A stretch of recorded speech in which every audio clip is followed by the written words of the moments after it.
It's gonna be I'm like, I'm getting tossed. You want to get? Oh, dude, yeah, I weigh $150 soaking wet. You know what I'm saying? $140 maybe. Let that freaking slack get out of it. When you come back on your edge, lean farther against that rope. You want to lean harder against the rope like this, keeping your knees bent, and then you're gonna get a lot more speed coming across the weight. Mom, just like you did. I'm so pissed. It's so shitty. I mean, you guys have to work. We're going to get on the boat and all that. Yeah, no, he's on vacation. You guys want to come back out with us again? We're going to go on the easier boat tonight for sure. You can like have more fun. How long are you going out for? Probably another 2 hours. Another 2 hours. We're going to probably do a paddle run. No, I understand.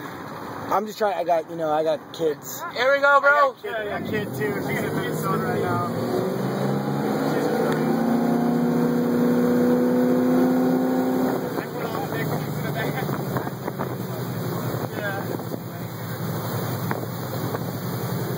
That wake is so beautiful. It like truly is beautiful. Right.